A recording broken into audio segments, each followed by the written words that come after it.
오늘은 요한복음 21장 15절에서 17절 말씀을 중심으로 내가 나를 더 사랑하느냐라는 제목으로 말씀을 나누고자 합니다.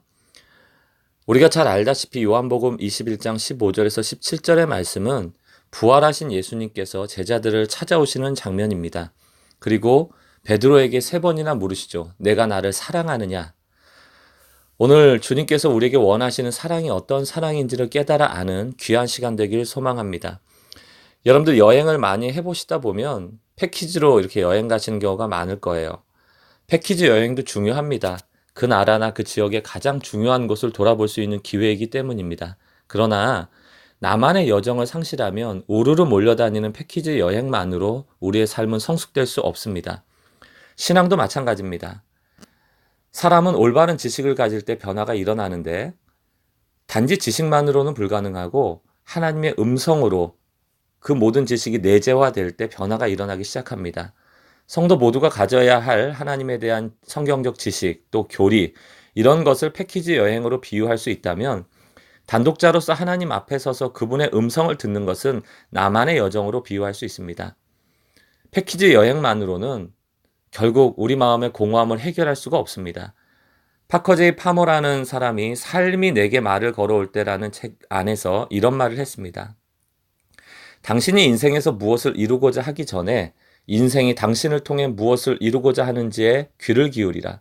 이 인생자에다가 하나님으로 한번 대체해 보세요. 당신이 하나님을 통해서 무언가를 이루고자 하기 전에, 내가 뭔가 이루기 전에 하나님께서 당신을 통해 무엇을 이루고자 하는지를 귀 기울이라. 하나님이 우리에게 이루시고자 하는 소명을 잃어버린 채 우리가 무언가를 이루어 나간다면 그것은 하나님이 기뻐하시는 일이 아닐지 모르겠습니다. 우리가 생각해 봐야 될 게 무엇인가? 나는 나만의 신앙, 즉 하나님 앞에 단독자로 서는 시간을 충분히 가지고 있는지를 점검해 보십시오. 그리고 이 여정을 어떻게 시작할 수 있을지를 함께 고민해 보시면 좋겠습니다. 오늘 요한복음 21장에서 예수님이 방문하세요. 예수님이 십자가에 돌아가신 이후에 제자들은 실망에 빠져 있습니다. 그리고 원래 어부의 직업으로 돌아가게 됩니다. 그러나 안타깝게도 그렇게 어부의 삶을 살아가는 그날 밤새도록 고기를 잡았지만 아무것도 잡지 못하게 되죠. 이들이 왜 물고기 잡으러 돌아갔을까요? 또 왜 예수님께서는 물고기 잡으러 떠난 제자들을 찾아오셨을까요? 베드로와 제자들에게 이제 먹고 사는 것이 문제가 되죠. 늘 물고기 잡고 그것을 팔아서 생계를 유지했던 이들에게 물고기는 이제 소중한 존재가 되었습니다. 그러나 예수님께서는 처음 베드로와 그 제자들을 만날 때 사람 낳고 사람 살리고 사람을 구원하는 일에 쓰여지도록 소명을 주시지 않았습니까? 예수님이 물고기 잡으러 떠난 제자들을 찾아오신 이유는 물고기를 가치 있게 바라보고 사는 삶으로부터 사람 살리는 소명 있는 삶으로 다시금 변화시키기 위하여 찾아오신 것입니다. 과연 물고기의 주인이 누구신가? 이것을 아는 것은 굉장히 중요한 일입니다. 밤새도록 아무것도 잡지 못했지만 예수님께서는 그물 오른편으로 그물을 내리라는 명령과 함께 많은 물고기를 잡을 수 있도록 역사해 주십니다. 제자들이 오랜 동안 어부 생활을 했음에도 불구하고 왜 물고기를 잡을 수 없었을까요? 그동안 물고기 잡는 실력이 줄어서입니까? 아닙니다. 물고기가 중요하지 않도록 여기도록 예수님께서 밤새 그 물고기를 쫓아내신 것이죠. 잡지 못하도록 하신 것이죠. 예수님께서는 베드로와 그 제자들이 소명 따라 사는 삶을 살아가기 원했지 물고기를 가치 있게 여기고 소중하게 생각하면서 살아가는 삶을 원하시지 않았습니다.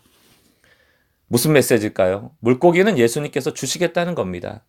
우리는 소명의 길을 따라가는 것이고 소명의 길을 따라가는 사람은 반드시 하나님이 책임지시겠다는 이야기입니다.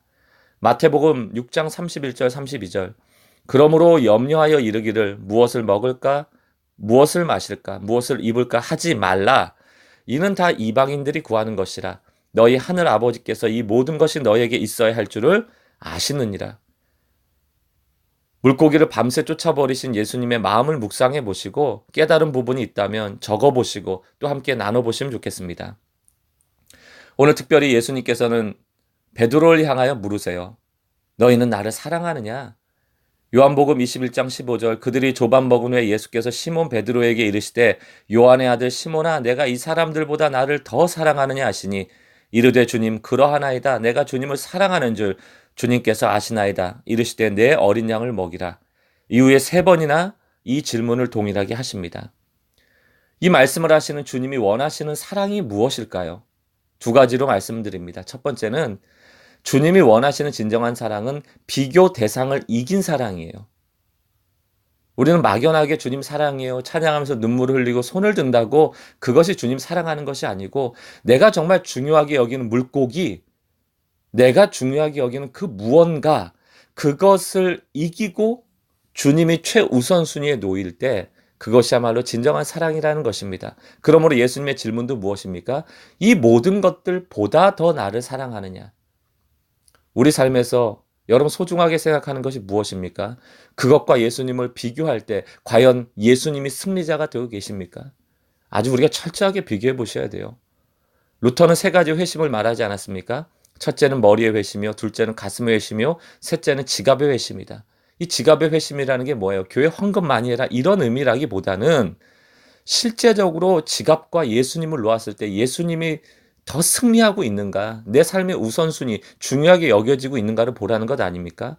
누가복음 14장 26절 예수님이 이렇게 말씀하세요. 물은 내게 오는 자가 자기 부모와 처자와 형제와 자매와 더욱이 자기 목숨까지 미워하지 아니하면 능히 내 제자가 되지 못하고 여러분 부모를 미워하라는 게 무슨 얘기입니까? 형제 자매를 미워하라는 게 무슨 얘기입니까? 나의 목숨, 나의 생계를 미워하라는 게 무슨 말씀입니까? 부모를 미워하면 예수님의 제자가 되는 거예요? 아니죠. 여기서 미워하다라는 것은 예수님을 더 사랑하고 예수님보다 더 낮은 우선순위에 두고 살아갈 것을 말씀하고 있는 것입니다. 이것이 제자도이죠. 이렇게 나의 삶에 중요한 것을 비교하면서 예수님이 나의 가장 소중한 분이야라고 고백할 때 그것이 진정성 있는 사랑이 된다는 것입니다. 두 번째, 날마다 갱신하는 사랑. 오늘부터 일일의 사랑이 중요합니다. 신앙은 복구력이 중요하거든요. 우린 날마다 넘어지죠. 만약에 시몬 베드로에게 예수님께서 베드로야 너 왜 나 세 번 부인했어? 과연 나를 사랑했긴 했었어? 라고 과거형으로 물었더라면 베드로는 대답할 수 없었을 거예요. 혹은 너 앞으로 나를 배신하지 않고 끝까지 사랑할 거야? 미래형으로 물어도 대답할 수 없었을 겁니다. 예수님의 질문은 현재형이에요. 너가 지금 사랑하고 있느냐? 신앙은 복구력이라고 말씀드렸죠. 주일날 예배할 때, 오늘 이 시간 말씀을 들을 때, 또 큐티할 때, 오늘 이 순간 예수님이 나에게 물어오실 때 그분을 찬양하십시오. 그분은 날마다 새로운 고백 듣기 원하세요. 예레미야 애가 3장 말씀 여호와의 인자와 긍휼함이 무궁하심으로 우리가 진멸되지 아니함이니이다. 하나님은 우리를 심판하고 진멸하는 데 목적을 두시지 않고 우리를 살리시는 데 목적이 있으세요. 이런 진멸되지 아니하는 상황들이 여호와의 인자와 긍휼하심으로 말미암아 주어지는 것인데 이 상황이 23절 이것들이 아침마다 새로우니 주의 성실하심이 크시도소이다. 오늘도 새롭게 우리에게 사랑 고백을 원하시는 그 주님 앞에 과거에 매이지 말고 미래를 불안해하지 말고 지금 이 순간 나의 감정과 나의 고백을 올려드리십시오. 내가 나를 이 모든 것보다 더 사랑하느냐? 이 질문 앞에 여러분의 오늘의 고백이 있기를 소망합니다. 혹 여러분에게 진정한 사랑으로 예수님을 사랑한다라는 고백을 방해하는 것이 있다면 무엇인지를 함께 나누시고 그 방해물을 치우시고 날마다 시시때때로 주님을 사랑한다라는 찬양과 감사의 고백이 하루 종일 넘쳐나시길 주의 이름으로 축원합니다. 말씀을 들은 후에 기도하는 시간 가지셨으면 좋겠어요. 첫 번째, 나의 신앙을 정직하게 돌아봐야 됩니다. 두 번째, 막연한 사랑 고백이 아니고 비교 대상을 이기고 최후에 남는 분이 예수 그리스도가 되도록 그분이 나의 가장 귀한 분이 되도록 신앙 고백하시길 바랍니다. 또 과거에 내가 사랑하지 못했던 것, 미래에 내가 사랑할 수 없다라는 불안감 다 내려놓고 현재의 신앙 붙잡는 그런 여러분들 되시기 바라요. 마지막으로 지금 이 순간 하나님을 찬양하십시오. 사랑한다라고 고백하십시오. 그 고백을 주께서 기쁘게 받으실 줄 믿습니다.